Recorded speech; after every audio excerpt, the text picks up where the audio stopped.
Hello everyone, I am Shiv Kumar Sinha. Welcome to YouTube channel My Observation Life. Discussion on reservation in employment की श्रृंखला में आज part 4 प्रस्तुत कर रहे हैं और पार्ट 4 में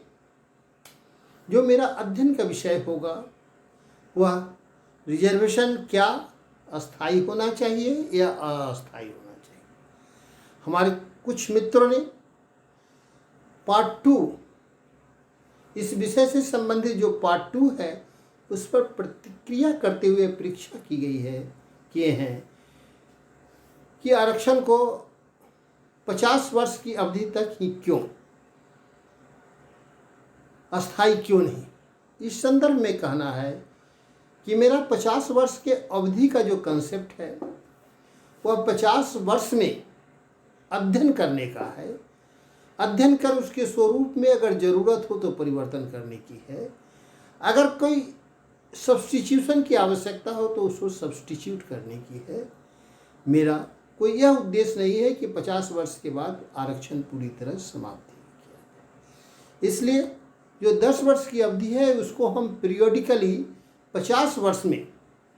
एक जनरेशन को ध्यान में रख करके 50 वर्ष की अवधि में पूरे रिजर्वेशन संबंधी तथ्यों को अध्ययन करने का परामर्श दिए हैं और कहें कि 50 वर्ष के बाद अगर आवश्यकता अनुसार इस आरक्षण संबंधी नियम में अगर कुछ ट्रांसफॉर्मेशन की ज़रूरत हो, उसके स्वरूप में कोई परिवर्तन की आवश्यकता हो या इससे नियम संबंधित कोई सब्स्टिट्यूशन की आवश्यकता हो तो हम सब्स्टिट्यूट करेंगे, न कि इसे हम अस्थायी और अस्थायी की चर्चा करेंगे। दूसरी बात, पार्ट 2 में हम यह कहे थे कि आरक्षण का जो 50% कोटा है तत्काल बनाए रखा जाए और उद्देश्य हमारा होना चाहिए कि अनारक्षित परसेंटेज को बढ़ाना और आरक्षित को सीमित करना, और वो अभी जो 50% है वह 50% से धीरे धीरे 1/3 लेवल में लाने की दिशा में आगे बढ़ना चाहिए इस 50 वर्ष की अवधि। यही मेरा उसमें 2 मैसेज थे। और आज जो इस संबंध में हम कह रहे हैं कि अस्थायी क्यों, इसके पीछे स्पष्ट कारण है कि अर्थशास्त्र का एक साधारण सा नियम है, जो भी अर्थशास्त्र पढ़े होंगे समझते होंगे कि लॉ ऑफ रिटर्न्स का नियम है, लॉ ऑफ प्रॉफिट का नियम है, लॉ ऑफ ट्रांसफॉर्मेशन का नियम है, लॉ ऑफ सब्स्टिट्यूशन का नियम है। उसमें आप देखेंगे कि आरक्षण संबंधी एक जो व्यवस्था है यह कम्युनिटी के लिए सोशल सिक्योरिटी मेजर है, किसी व्यक्ति विशेष के साथ कम्युनिटी का भी डेवलपमेंट की बात है। अतः कम्युनिटी में से स्वाभाविक रूप से यह संभव है कि इस आरक्षण का फ़ायदा प्राप्त कर कुछ दिनों में वह काफ़ी सक्षम हो जाए। तो इस बदली हुई परिस्थिति के लिए कम से कम कोई न कोई आरक्षण संबंधी जो व्यवस्था है उसके स्वरूप में कहीं न कहीं प्लस माइनस की आवश्यकता महसूस होती है, यह मेरा मानना है। अब जो इकोनॉमिक्स का जो थ्योरी है, लॉ ऑफ प्रॉफिट क्या है, लॉ ऑफ बेनिफिट क्या है, या लॉ ऑफ रिटर्न्स क्या है, लॉ ऑफ ट्रांसफॉर्मेशन क्या है, लॉ ऑफ सब्स्टिट्यूशंस क्या है, यह पूरी तरह आरक्षण के सिद्धांत पर लागू होता है। आप जान लें कि कोई भी नई व्यवस्था देते हैं, कोई भी नई व्यवस्थापन करते हैं, लोगों को राहत देने के लिए, फ़ायदा देने के लिए, अपलिफ्टमेंट के लिए कोई भी नई योजना आती है तो वह प्रारंभ में वह इंक्रीजिंग रिटर्न्स देता है। कोई भी योजना जिस टारगेट ग्रुप को रख करके बनाया जाता है, अगर वह इम्प्लीमेंट किया जाता है, आरक्षण भी उसी तरह का एक कार्यक्रम है, तो उसका फर्स्ट फेज में जो उससे फ़ायदा होता है वह इंक्रीजिंग होता है, बढ़ते हुए क्रम से होता है। बढ़ते हुए क्रम से फ़ायदा होता है, रिटर्न्स प्राप्त होता है, उसकी उपयोगिता बढ़ते हुए क्रम से रहता है, उसका बेनिफिट बढ़ते हुए क्रम से रहता है, उससे आम लोगों को जो प्रॉफिट होता है, लाभ होता है, वो बढ़ते हुए क्रम से होता है।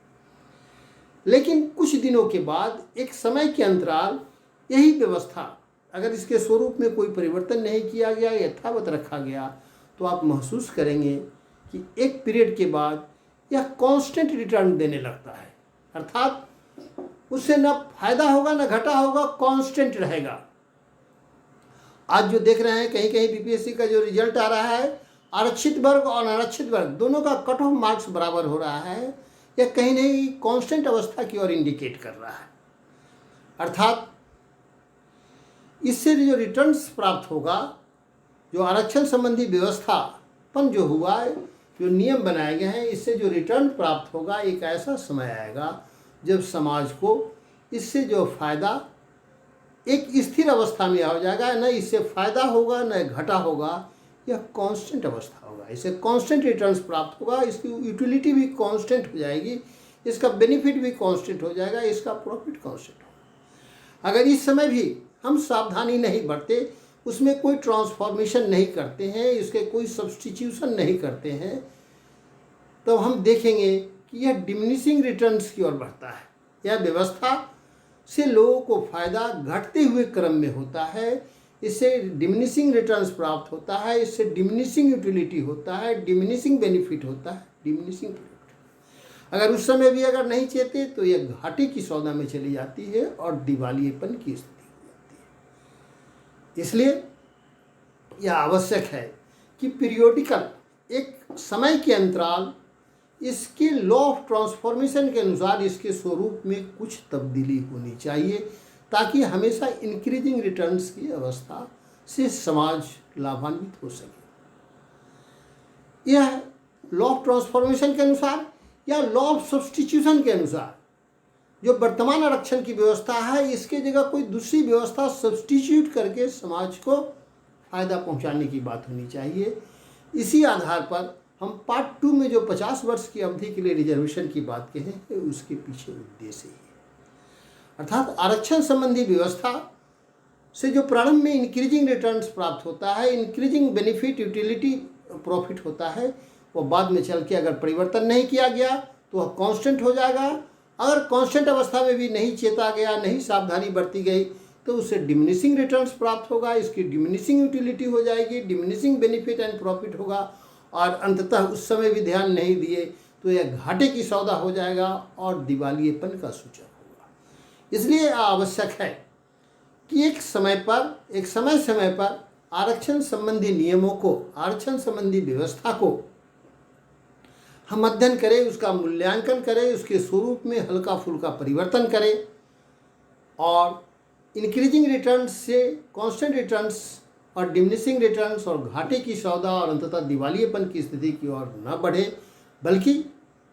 समाज को हमेशा अधिक फायदा मिलते रहे। इसलिए लॉ ऑफ ट्रांसफॉर्मेशन के अनुसार उसके स्वरूप में परिवर्तन होना चाहिए।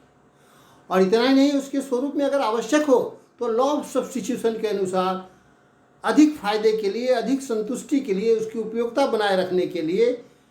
लॉ ऑफ सब्स्टिट्यूशन के अनुसार आरक्षण संबंधी नियमों और व्यवस्थापन का सब्स्टिट्यूशन भी प्रस्तुत किया जाना चाहिए। इन्हीं मानक को ध्यान में रख करके हम पार्ट 2 में 50 वर्ष की अवधि की बात कहते हैं। और हमारे मित्रों की जो कुछ जिज्ञासा थी कि इसे अस्थायी क्यों नहीं, अस्थायी क्यों, इसके पीछे यही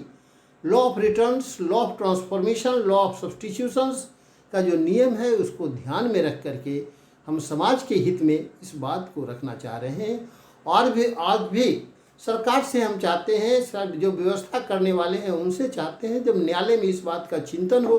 तो यह जो है कम्युनिटी को जो रिटर्न प्राप्त होने वाला है, law of returns, law of transformation of law of substitutions को ध्यान में रखकर पीरियोडिकली रिव्यू और ट्रांसफॉर्मेशन और सब्स्टिट्यूशन संबंधी मान्यताओं को स्टैंडर्डाइज करने की ज़रूरत है, एक मानक बनाने की ज़रूरत है। आरक्षण संबंधी जो मेरा सोच है, जो मेरा विचार है, इन्हीं बिंदुओं पर आधारित है। और मेरा उद्देश्य जो है, हमारे संविधान निर्माताओं का जो विजन था कि एक न्यायपूर्ण सोशल ऑर्डर का निर्माण करना, जिसमें सभी को आर्थिक, सामाजिक, राजनीतिक भागीदारी और न्याय प्राप्त हो सके, इसको ध्यान में रख करके कोई भी नियम, कानून और व्यवस्था को एक मानक की स्थिति में ले जाना है, ताकि हम विकास की अवस्था में शांतिपूर्ण ढंग से आगे बढ़ते रहें और समाज के सभी वर्गों का विकास हो सके। अगर मेरा यह विश्लेषण आपको अच्छा लगता हो तो इस पर चर्चा करें, परिचर्चा करें, लाइक करें, शेयर करें, सब्सक्राइब करें। धन्यवाद।